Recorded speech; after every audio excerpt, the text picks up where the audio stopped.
Salut la compagnie, c'est Jules Melon et aujourd'hui dans Impro Ciné Critique, je vais poursuivre ma découverte du cinéma hongkongais en vous parlant d'un film sorti en 2000 ou 2001 selon les pays, Time and Tide, réalisé par Tsui Hark, et qui m'a été conseillé plus ou moins directement ou indirectement par les potos Cinemouth, le beau parleur du cinéma, Merege ou encore Mister Cult, allez voir leur chaîne, mais qui n'est peut-être pas le premier métrage que je vois du réalisateur, parce qu'il me semble avoir vu son Double Team à l'époque sur Canal+, avec Jean-Claude Van Damme et Dennis Rodman, mais je n'en garde pas un souvenir, on va dire, impérissable. Est-ce normal? Vous me direz ça en commentaire.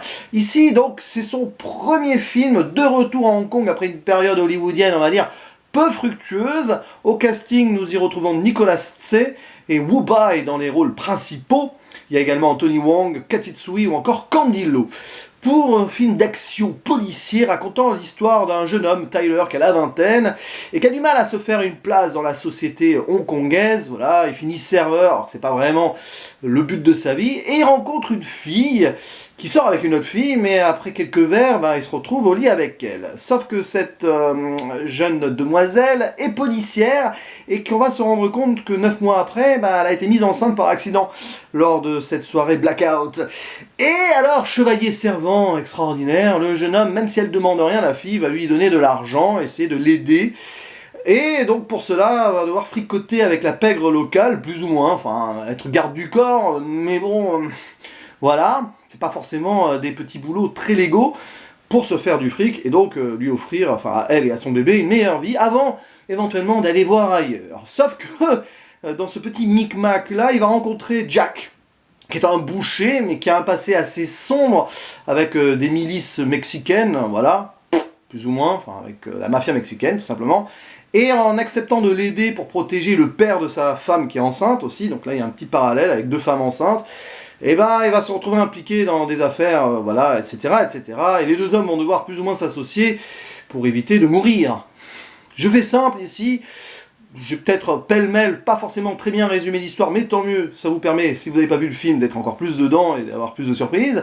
Mais alors, autant le dire, ce métrage, c'est pas sur son histoire qu'on va le regarder, quoique, je vais revenir sur certains points, mais c'est plus sur l'aspect visuel. Parce que, là, je vous le dis clairement, j'ai pris une claque formelle en regardant ce film, une réalisation, mais dantesque, effrénée, qui ne laisse rien au hasard, mais qui en plus nous propose des trouvailles techniques, mais radicalement ambitieuse, et je sais pas, je suis ressorti de là avec plein d'images dans la tête.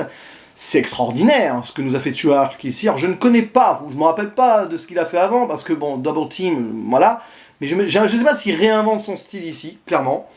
Mais ce qui est sûr, c'est que ce métrage est resté dans l'inconscient collectif pour du coup sa mise en scène, et c'est hyper dynamique quoi. On se croirait dans un jeu vidéo là encore, mais ça passe avec des effets spéciaux qui sont bien gérés, sauf 2-3 trucs, genre à un moment il y a une explosion, le feu qui sort de l'immeuble, bof, mais alors c'est marrant parce qu'il place la caméra partout, tout simplement, on voit même à travers les murs, à travers le feu, dans le canon d'un flingue, c'est parfois des plans subjectifs comme ça, on ne respire jamais dans ce film, et c'est à la fois sa grande qualité et un petit peu son défaut. Pas sur le plan donc de la direction artistique qui est géniale, mais du coup sur l'histoire qu'il raconte. Elle passe clairement au second plan, son scénario est très simpliste, quoique, le problème c'est qu'il complexifie le tout à côté, notre ami Tsui Hark, et ça fait un peu une dichotomie assez improbable. Heureusement, le métrage brille par une belle écriture de ces 2 personnages principaux, j'ai envie de dire en mode chevalier servant, avec un honneur, un code intérieur assez profond. J'aime beaucoup, par exemple, donc le jeune homme, là, Tyler, joué par Nicolas Tse, qui, comme ça, on le voit dès le début en voix off, marcher dans la rue, désabusé, qui cite un peu la Bible, voilà, et Dieu créa le monde en 7 jours. Il détourne d'ailleurs tout cela. Et ce qui donne à ce métrage d'emblée une tonalité mélancolique désabusée, qui nous plonge dans un chaos à venir. Parce que c'est ça, en fait, hein, clairement. Ce film, c'est chaos et renaissance, si je devais lui donner un titre à la française.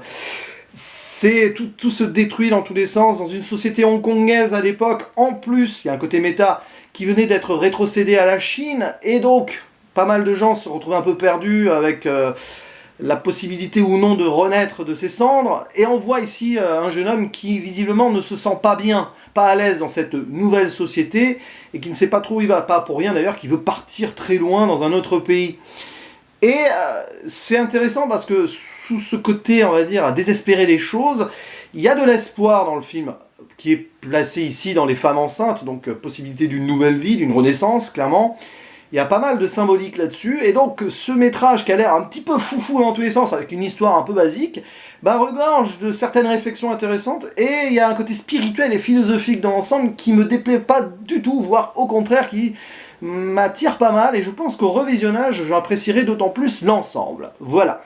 Après, bon, tout ce qui est plus ou moins gangster, garde du corps, tout ça, protection, ça c'est du vu et du revu, mais bon, quand c'est bien fait comme ça, on ne peut qu'être admiratif de l'ensemble. Donc oui, j'en ai parlé, de la mise en scène, les acteurs sont très bons.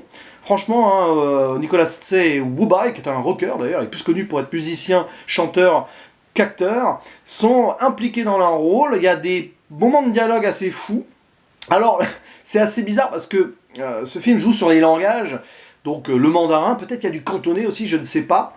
Mais il y a donc de l'anglais et de l'espagnol aussi, puisque donc Jack, le personnage de Woobai, a été dans la mafia mexicaine, on le voit pratiquement dès le début du film, d'ailleurs à un moment il y a un flashback avec un truc centré sur son futur ennemi du film, d'ailleurs le méchant du film s'appelle Miguel.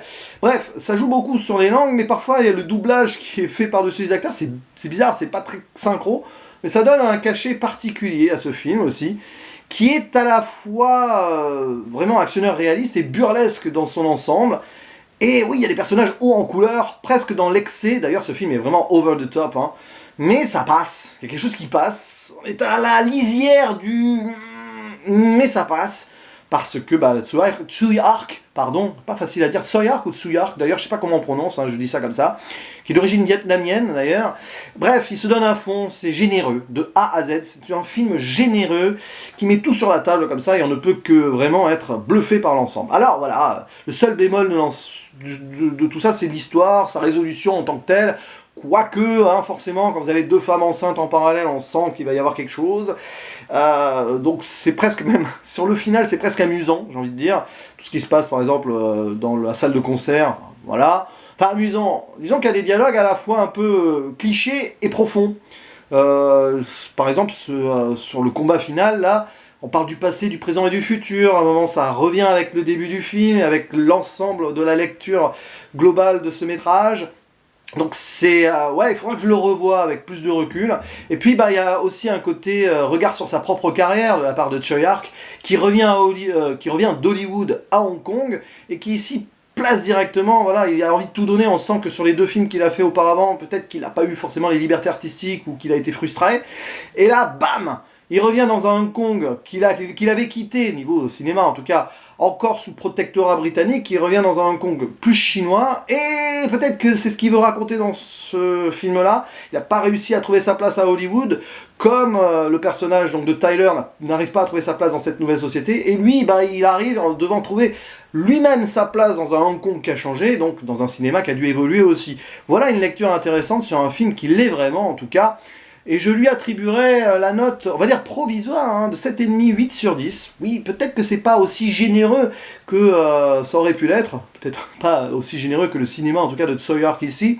Mais à la relecture plus tard, je pense que je monterai. Faut dire que là, ça part dans tous les sens. Visuellement, c'est génial, c'est fou. Mais sur le déroulement de l'histoire, à un moment, forcément, comme ça canarde dans tous les sens et que c'est très rapide, rythmé, etc., quelques rebondissements ou quelques complexités, flashback, retour, passage, machin, tout ça, qui font que l'ensemble se marche un peu sur les pieds, sur le déroulement, et c'est pour ça que je vais pas aller plus loin pour le moment. Un très bon 8 sur 10, enfin 8 sur 10, et un très bon, très bien, sur Captain Watch. Voilà, c'était mon avis sur ce Tide and Tide. N'hésitez pas à dire en commentaire ce que vous avez pensé de ce film, si vous l'avez vu, ou si vous avez envie de le découvrir du coup. Je vous dis à la prochaine, ciao.